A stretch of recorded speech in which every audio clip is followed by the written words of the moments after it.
ಹೇಗಿದೆ ಕ್ಯಾರೆಟ್ ಹಲ್ವಾ?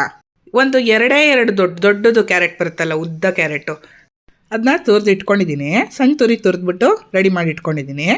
ಆಮೇಲೆ ಒಂದು ಬಾಣಲೆಗೆ 1 ಸ್ಪೂನ್ ತುಪ್ಪ ಹಾಕ್ಬಿಟ್ಟು, ತುಪ್ಪಕ್ಕಾದ್ಮೇಲೆ ಫಸ್ಟು ಬಾದಾಮಿ ಹಾಕ್ಬಿಟ್ಟು, ಸ್ವಲ್ಪ ಉದ್ದುದ್ದಕ್ಕೆ ಹೆಚ್ಚಿರೋಂಥ ಬಾದಾಮಿ ಸ್ವಲ್ಪ ಫ್ರೈ ಮಾಡ್ಕೊಂಬಿಟ್ಟು ಆಮೇಲೆ ಗೋಡಂಬಿ ಹಾಕ್ಕೊಂಡ್ರೆ ಚೆನ್ನಾಗಾಗುತ್ತೆ ನೋಡಿ. ಸ್ವಲ್ಪ ಇದು ಕೆಂಪಗಾದ್ಮೇಲಿಂದನೇ ಗೋಡಂಬಿ ಹಾಕ್ತಾಯಿದ್ದೀನಿ. ಅದನ್ನು ಹಾಕ್ಬಿಟ್ಟು ಚೆನ್ನಾಗಿ ಫ್ರೈ ಮಾಡಿಕೊಂಡು ಇದನ್ನು ಒಂದು ಕಡೆಗೆ ತೆಗೆದಿಟ್ಕೊಂಡ್ಬಿಡ್ಬೇಕು ಕೆಂಪಗಾದ್ಮೇಲಿಂದ. ನಾನಿಲ್ಲಿ ದ್ರಾಕ್ಷಿ ಬಳಸ್ತಾ ಇಲ್ಲ, ನೀವು ಬೇರೆ ನಟ್ಸು ಡ್ರೈ ಫ್ರೂಟ್ಸು ಏನು ಬೇಕಾದ್ರೂ ಹಾಕೋಬಹುದು. ನಾನು ಇಷ್ಟನ್ನು ಮಾತ್ರನೇ ಹಾಕಿದ್ದೀನಿ ಇವತ್ತು. ಅದೇ ಬಾಣಲೆಗೆ ಆಮೇಲೆ ತಿರ್ಗಾ 1 ಸ್ಪೂನಷ್ಟು ತುಪ್ಪ ಹಾಕ್ಬಿಟ್ಟು, ಅದೇ ಕ್ಯಾರೆಟ್ ತುರಿದಿಟ್ಟಿದ್ವಲ್ವ ಅದನ್ನು ಹಾಕ್ಬಿಟ್ಟು ಚೆನ್ನಾಗಿ ಫ್ರೈ ಮಾಡ್ಕೋಬೇಕು. ಹಾಗೇ ಇದನ್ನು ಚೆನ್ನಾಗಿ ಕಲರ್ ಚೇಂಜ್ ಆಗೋವರೆಗೂ ಸ್ವಲ್ಪ ಫ್ರೈ ಮಾಡ್ಕೊಂಬಿಟ್ಟು 1 ಲೋಟದಷ್ಟು ಹಾಲು ಸೇರಿಸ್ತೀನಿ. ಅಂದರೆ 200 ml ಹಾಲು. ಇದು ಕ್ಯಾರೆಟ್ ತುರಿ ಒಂದು ಅರ್ಧ kg ತನಕ ಬಂದಿರುತ್ತೆ.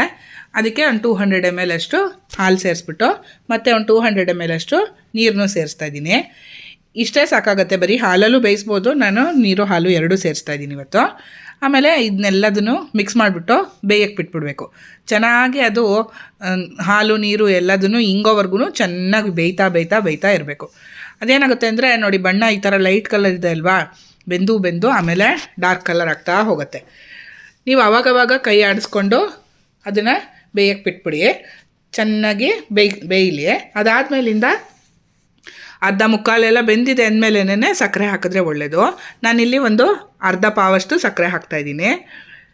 ಜಾಸ್ತಿ ಸ್ವೀಟ್ ತಿನ್ನೋದಾದರೆ ಇನ್ನೂ ಹಾಕೋಬೋದು, ಕಮ್ಮಿ ಸ್ವೀಟ್ ತಿನ್ನೋರಾದರೆ ಇನ್ನೊಂಚೂರು ಕಮ್ಮಿ ಹಾಕೋಬೋದು. ಹಾಕ್ಬಿಟ್ಟು ಮತ್ತೆ ತಿರ್ಗಾ ಎಲ್ಲದನ್ನು ಚೆನ್ನಾಗಿ ಮಿಕ್ಸ್ ಮಾಡ್ಕೊಂಬಿಟ್ಟು ಚೆನ್ನಾಗಿ ಕುದಿಯಕ್ಕೆ ಬಿಟ್ಬಿಡಿ. ನೋಡಿ, ಸಕ್ಕರೆ ಹಾಕಿದ್ಮೇಲೂ ಅಷ್ಟೇ ಕಲರ್ ಲೈಟ್ ಕಲರ್ ಇದ್ದಿದ್ದು ಡಾರ್ಕ್ ಕಲರ್ ಆಗ್ತಾ ಹೋಗಿದೆ. ಸ್ವಲ್ಪ ಟೈಮ್ ಬೇಕಾಗುತ್ತೆ ಇದು ಮಾಡೋದಕ್ಕೆ. ನಿಧಾನವಾಗಿ ನೀವು ಸಣ್ಣ ಉರಿಲಿ ಇಟ್ಬಿಟ್ಟು ಚೆನ್ನಾಗಿ ಮಾಡಿಕೊಂಡ್ರೆ ತುಂಬ ರುಚಿಯಾಗುತ್ತೆ ನೋಡಿ. ಆಮೇಲೆ ತಳದಲ್ಲಿ ಎಲ್ಲ ನೀರು ಹಾಲು ಏನು ಇಲ್ದಲೇ ಇರೋವರೆಗೂ ಡ್ರೈ ಆಗೋವರೆಗೂ ಚೆನ್ನಾಗಿ ಬೇಯಿಸ್ಕೊಂಬಿಟ್ರೆ ತುಂಬ ಈಸಿಯಾಗಿ ಮಾಡ್ಬೋದು ನೋಡಿ.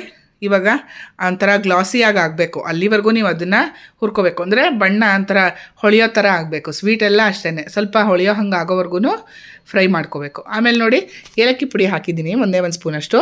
ಅದನ್ನು ಹಾಕ್ಬಿಟ್ಟು ಎಲ್ಲದನ್ನೂ ಕಲಿಸ್ಬಿಟ್ರೆ, ಮೇಲೆ ಹುರಿದಿರೋಂಥ ಬಾದಾಮಿ ಗೋಡಂಬಿ ಸೇರಿಸ್ಬಿಟ್ರೆ ಸಖತ್ತಾಗಿರೋ ಕ್ಯಾರೆಟ್ ಹಲ್ವಾ ರೆಡಿ.